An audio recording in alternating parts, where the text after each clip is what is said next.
where do you find these additional resources? Now, there's instructions for each exercise. And this is something I find not many people know about the app that I do want to share, because this makes it a lot easier to learn about how to perform dynamometry testing.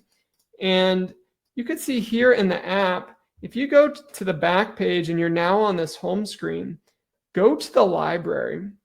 And in the library, Kpedia is amazing. If you want to know what RSI is, click on that, and you have the interpretations of each aspect of the reactive strength index. And these are the definitions. If you want to know what, for example, in the squat jump, what does it really mean by jump height in centimeters? These are all based on or characterized by the different tests and measures. You can select the category, strength, for example, gripping. What does it mean? What does time to F max mean? And it gives you that information. So Kpedia is a great encyclopedia or dictionary of these definitions that you can utilize. Now, the test bank is what I showed you. These are all the different tests. We already went over that. The bookshelf, this is super helpful.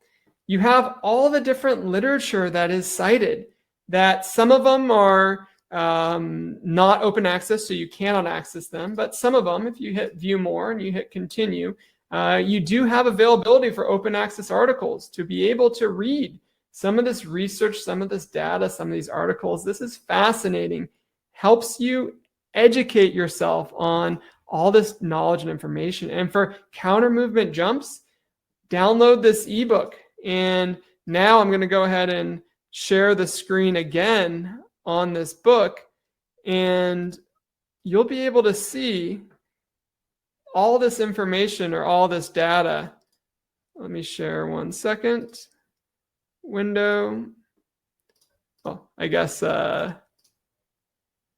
can't share that one, so I'll just share the app. But you'll have an ebook in here that you can download that gives you all the procedures and step-by-step everything that you need to know about counter movement jumps, the procedures and testing. So this library is really a tool that is helpful to aid in the learning process of all these apps.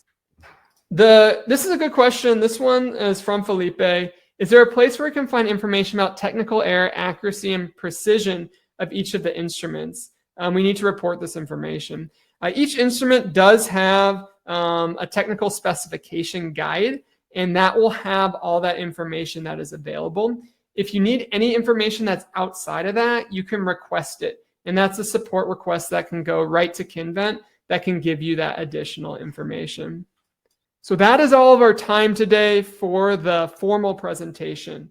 I thank you for joining me and going in depth into this beginner and starter process of how to utilize these tools.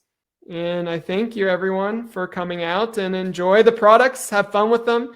I love utilizing and using them, and so I hope you do as well.